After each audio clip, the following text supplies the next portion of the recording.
So now let's take a look at the concept of horizontal asymptotes for these rational functions. We have some conditions that we have to be aware of. We have to kind of compare the degrees of the numerator and denominator, and that kind of tells us a little bit more information about the asymptotes.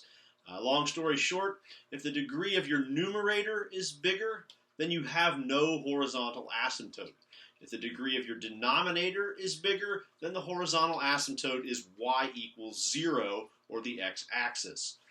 If they have the same degree, then the horizontal asymptote is y equals that fraction or quotient of leading coefficients. So now that we know that, let's go ahead and take a look at the three examples on the board here behind me and see if we can determine the horizontal asymptotes. I'm going to probably abbreviate HA when I write that because I don't want to write horizontal asymptote 3 times for the sake of time in this example. So here we look at the first one here. We have y equals x minus 5 in the numerator.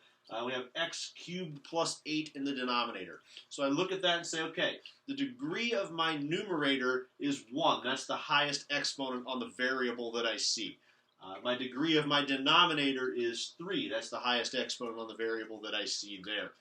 So the degree of the numerator is 1. The degree of the denominator is 3. So the denominator has larger degree for that. So as I just said a moment ago, if the denominator has the larger degree, then the horizontal asymptote is y equals 0. So I'm going to abbreviate HA, y equals 0 for that.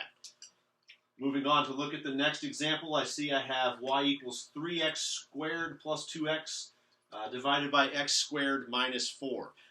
The degree of the numerator there is 2. That's the highest exponent on the variable I'm seeing there. The degree of the denominator is also 2 with that. So my horizontal asymptote there,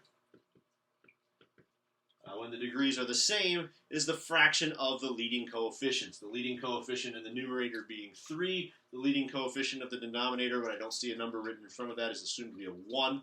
So I have 3 over 1, which is just 3. So the horizontal asymptote there is y equals 3. It may be a whole number like this, or maybe some other rational number, some fraction with that.